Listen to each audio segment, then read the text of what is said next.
vos entiendas que necesitas a Jesús, al Señor Jesús, como tu Salvador y tu Señor, para que Él, como recién estábamos cantando, así nos recibió, leímos o cantábamos que tal como soy, venimos a Él, tal como estamos.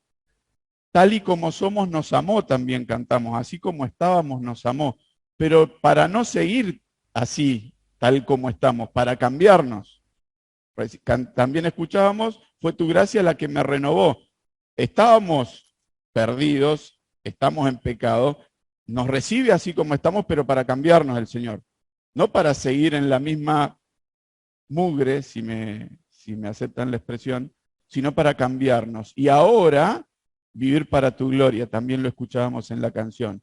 Cambiados para vivir para su gloria. Y vamos a analizar o recordar una porción de la Biblia, un pasaje de la Escritura muy conocido por aquellos que más o menos habitualmente leen la Biblia y vamos a reflexionar en algunas cosas que tienen que ver con el Señor Jesús y con nosotros. Vamos al Evangelio de Lucas, por favor. En la Biblia encontramos en el Evangelio de Lucas, vamos a leer en el capítulo 15, esta porción de la Biblia es muy clara, muy ilustrativa, se comparte muchas veces con los más chiquitos porque es muy fácil de entender. Y el Señor dijo en una oportunidad que nosotros tenemos que volvernos como niños para creer lo que Él dice, creyendo con la sinceridad y la sencillez que cree un niño, sin dudar.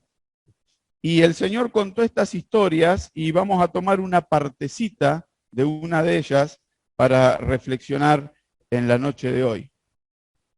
Dice, leemos el escenario de este discurso del Señor Jesús en el verso primero, en el 1, 2 y 3. Dice la Escritura, dice la Biblia, que se acercaban a Jesús todos los publicanos y pecadores para oírle.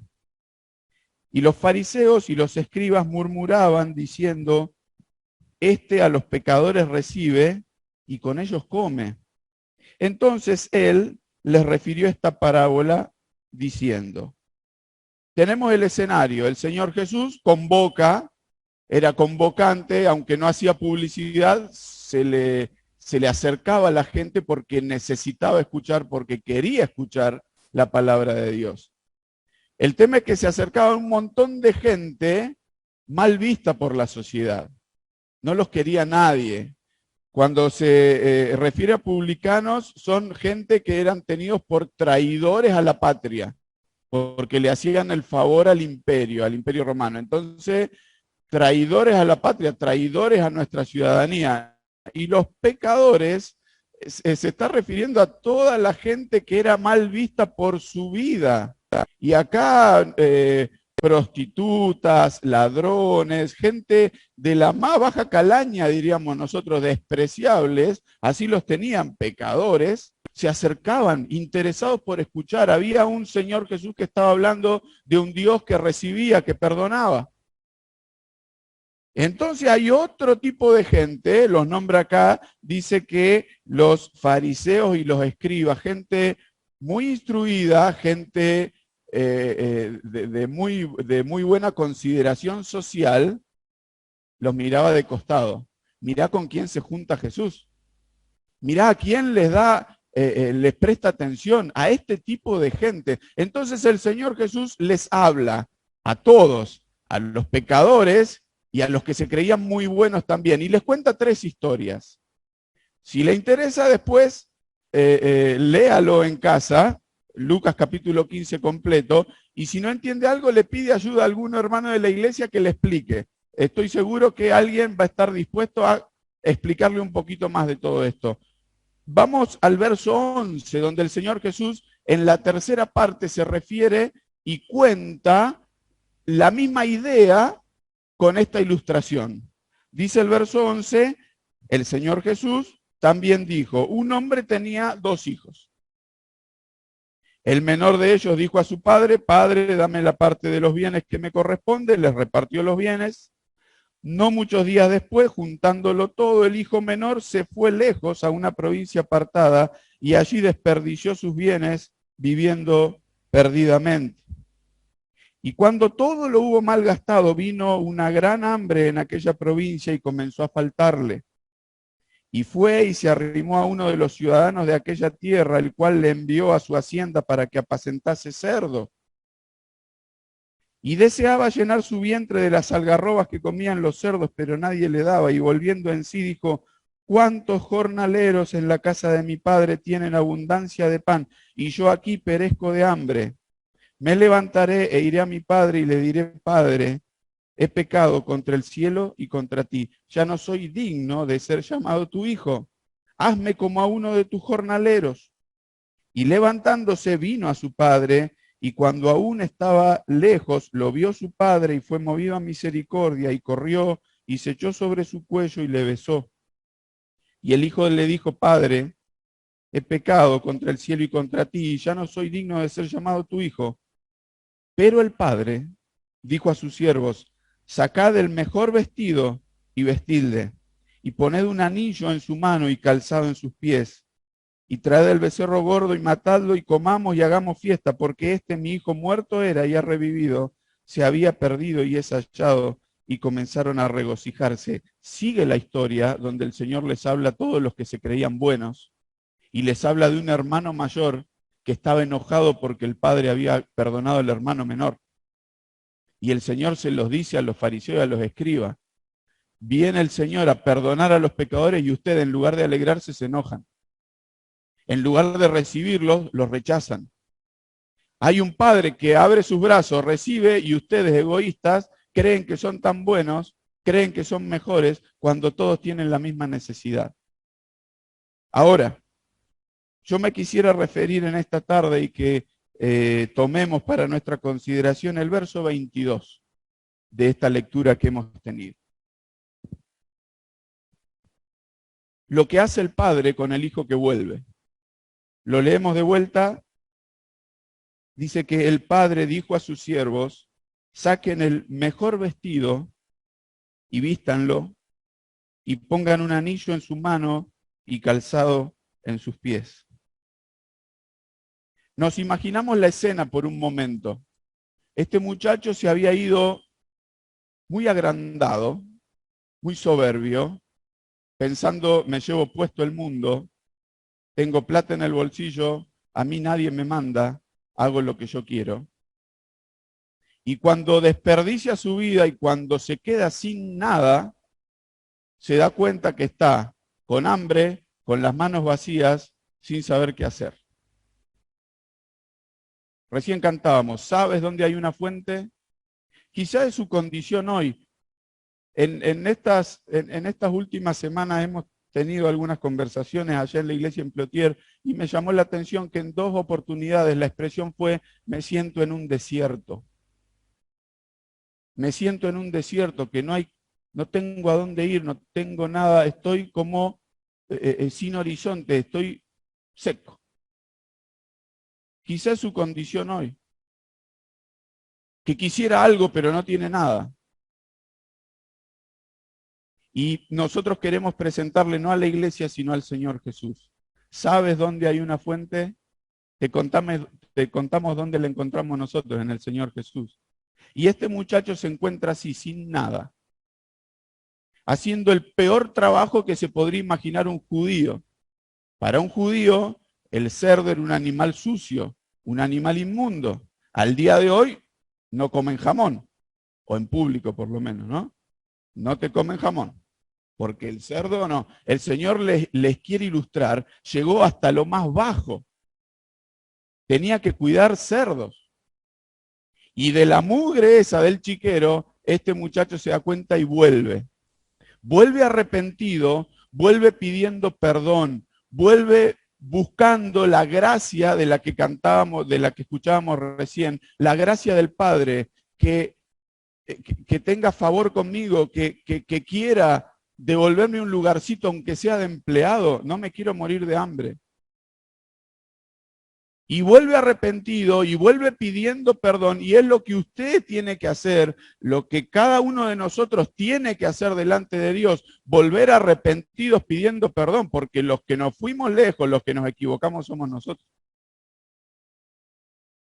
¿Y qué confianza tenemos? ¿Cuál es la buena noticia del Evangelio? Que hay un Padre que está esperando y que te está esperando con los brazos abiertos, que no te va a rechazar. Este joven volvió.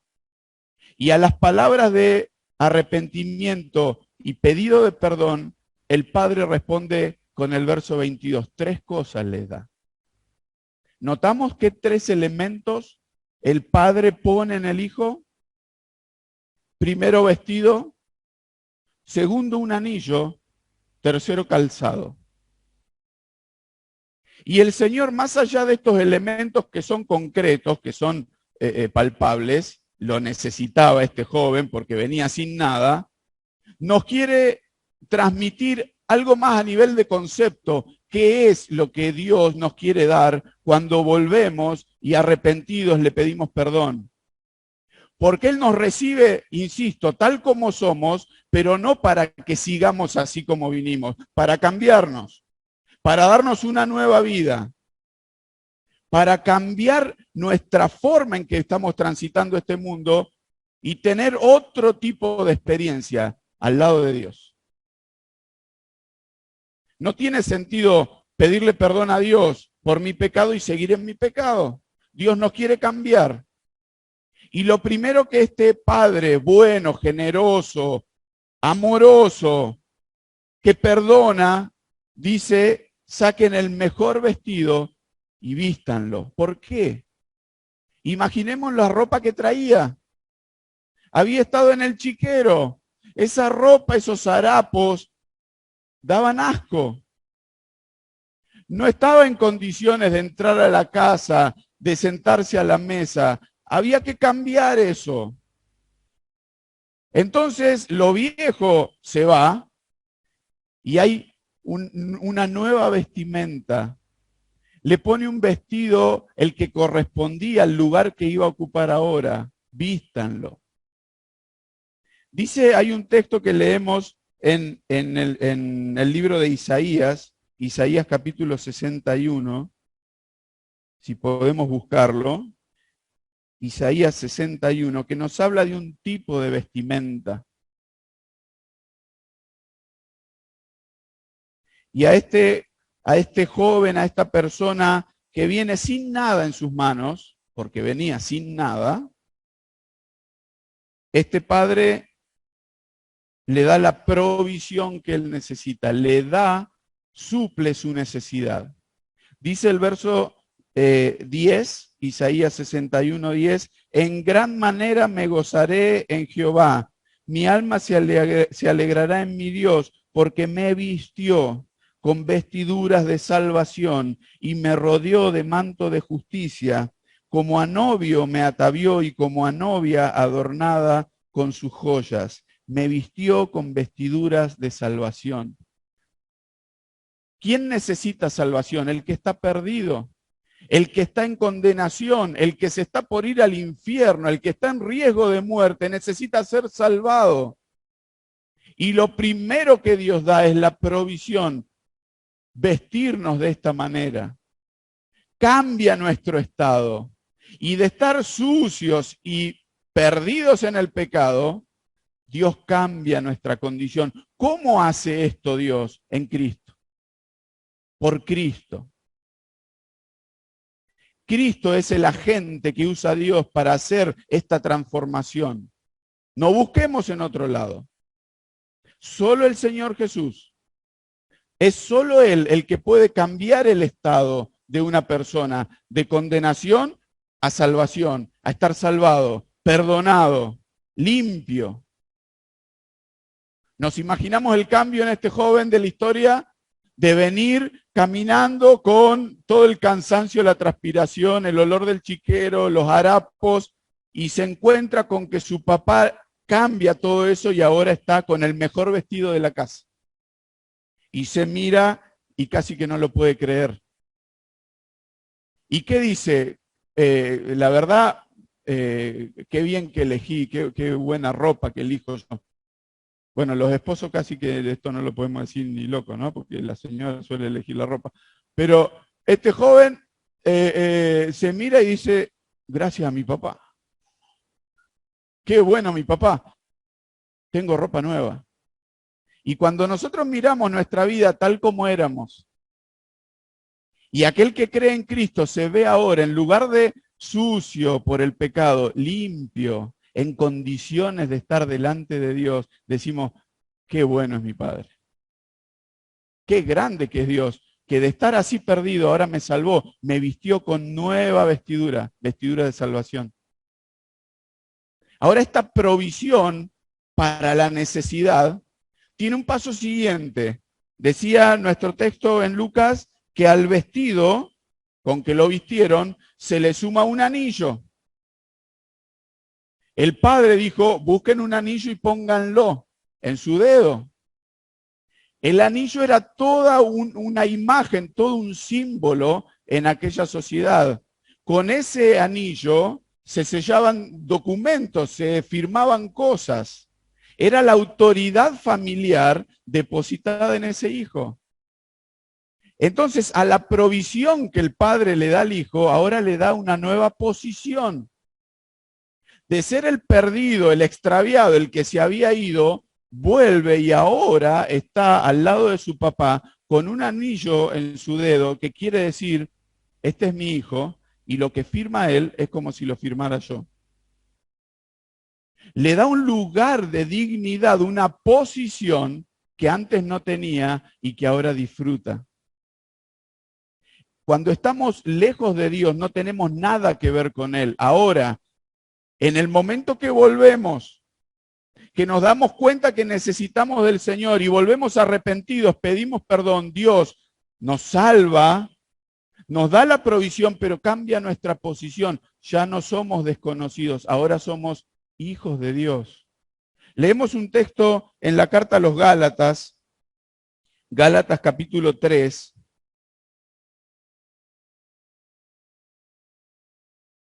Dice el verso 26.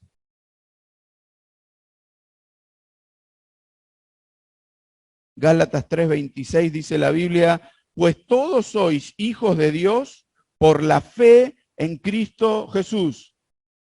Todos sois hijos de Dios por la fe en Cristo Jesús. Y complementamos este texto con otro que está en Juan capítulo 1, verso 12. Hijos de Dios por la fe en Cristo Jesús. Y Juan 1:12 dice, a todos los que le recibieron. ¿A quién? Al Señor Jesús, del que estamos hablando. Juan 1:12, mas a todos los que le recibieron, a los que creen en su nombre, les dio potestad de ser hechos hijos de Dios. Es otra dignidad, es otra posición. Ahora somos hijos de Dios por la fe en Cristo. Entonces aquel que se siente dejado de lado, nadie piensa en mí, nadie me presta atención, no soy nadie, no represento nada. Nos acercamos a la Biblia y al mensaje del Evangelio y descubrimos que Dios, salvándonos, nos hace sus hijos. Y Dios no hace diferencia entre sus hijos, somos todos hijos de Dios. Así como en la familia debería ser normal que no haya un hijo preferido y otros dejados de lado, todos iguales.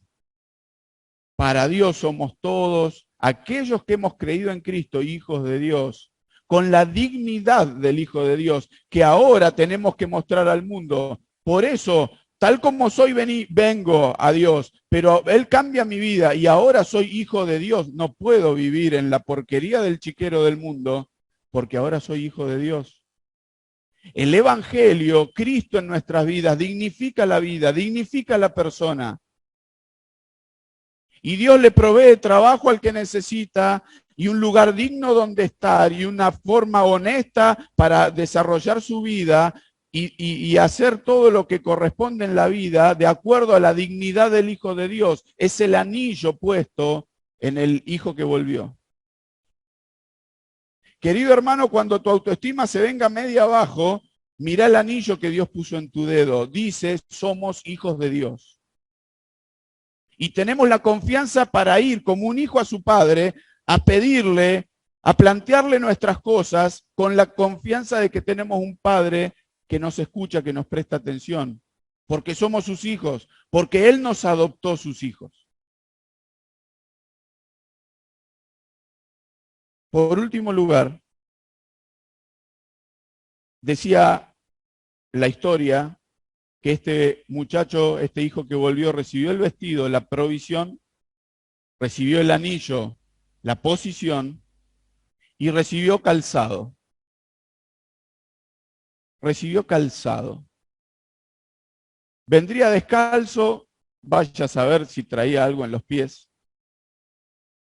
pero a la provisión, a la posición se le agrega un propósito. ¿Para qué es el calzado? ¿Para qué es el calzado? Para caminar, ¿verdad? ¿Vieron que cuando estábamos en Zoom 100%?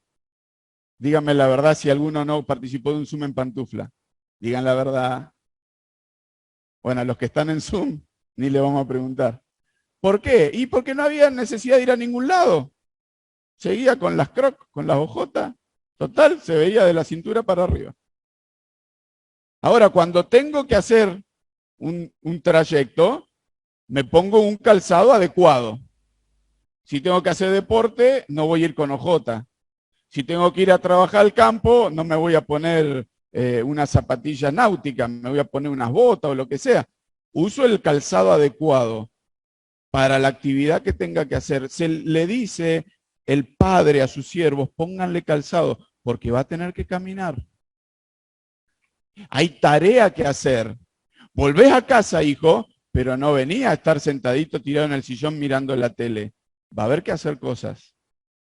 Sos mi hijo. Hay negocios que atender. Hay cosas que hacer. Le da un propósito. Algo que este joven no tenía, porque se fue pensando una cosa y evidentemente la vida le dio una gran cachetada y se dio cuenta que la vida no era como él pensaba. Vuelve a la casa de su padre y su padre lo orienta. Cantábamos en un coro también, mi vida tiene un rumbo ahora. Ahora tiene una guía, tengo el qué hacer. Es que Dios nos salva y nos hace sus hijos para tener un propósito en la vida y una proyección celestial. Entonces, provisión, un vestido, posición, un anillo, propósito, calzado en los pies. Ahora hay que caminar. Hay que caminar, hay que andar el camino que Dios nos propone. Hay que vivir en lo que Dios nos indica. Eso se hace juntos, se hace en comunidad, se hace con la iglesia. El cristiano no es un llanero solitario que anda por la vida solo. Se hace todo juntos como un cuerpo donde nos ayudamos mutuamente, integrados por la persona del Señor Jesús. Dice el profeta Jeremías en el capítulo 42, los leo, Jeremías, el capítulo 42, el verso 3.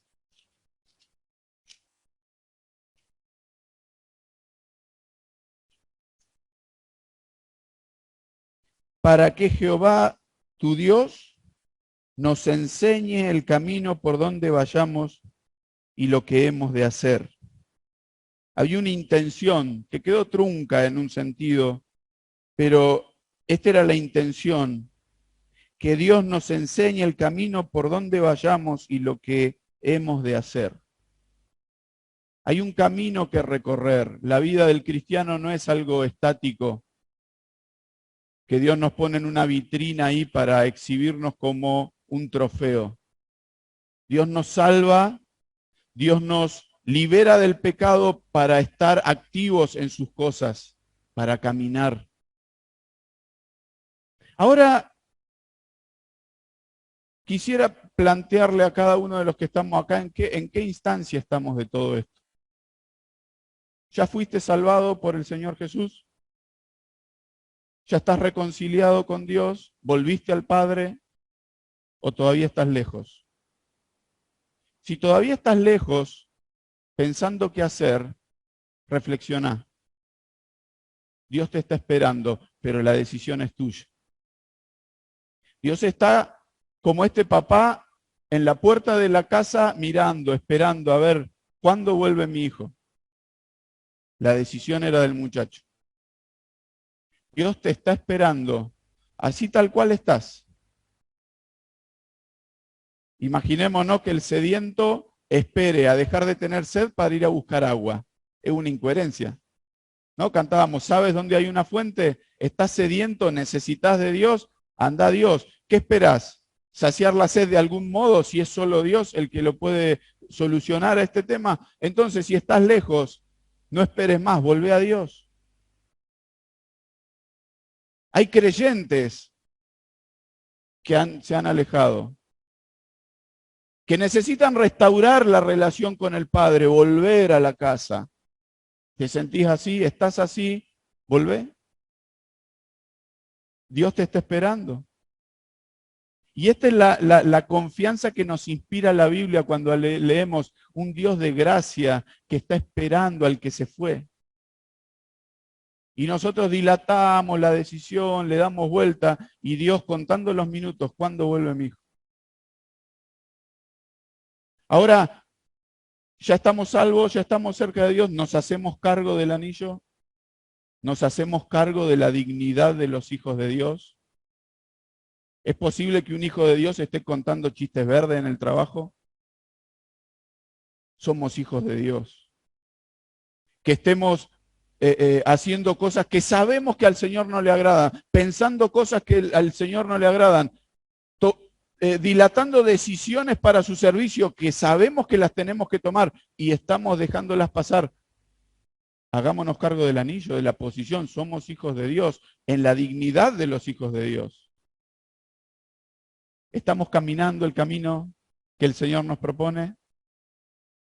Dice que Efesios que somos creados por Él para buenas obras, las cuales Dios preparó de antemano para que anduviésemos en ellas. Dios nos tiene diagramado un camino, pretende algo de nosotros. Está esperando que recorramos eso, por eso nos calza los pies. Vayan.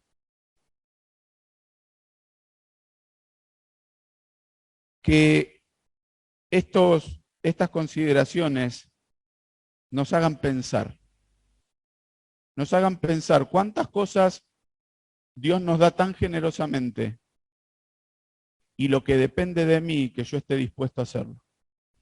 Yo me imagino siempre a este joven cuando el padre dice, vayan, hagan la carneada, traigan la media res, se mandaron un asado fabuloso, ¿no? Porque el becerro es gordo, no sé cuánto sería, pero se mandaron un asado de novela y este joven estaría de pensar, estaba pasando hambre mirando los chanchitos y ahora tengo la fuente de asado, todos contentos, pero no quiero ni pensar volver allá. Y decir, ¿con qué pago todo esto? No, yo no tengo que pagar nada, paga mi papá. Gracias a mi papá. Y los creyentes nos alegramos de estar juntos, nos alegramos de la gracia de Dios, nos alegramos del amor de Dios y decimos, no decimos me lo merecía, decimos gracias Señor, gracias por darnos lo que nos diste. Dice Hebreos, recibiendo un reino, así que recibimos este reino inconmovible, tengamos gratitud. Seamos agradecidos y por esa gratitud sirvamos al Señor. Que el Señor nos bendiga, queridos hermanos. Si alguien tuviera alguna duda, si alguien tiene algo que no entendió, por favor, no se vaya con la duda. Pregunte, acérquese y piense, Dios te está esperando para tomar la decisión. Hermanos, que el Señor nos bendiga.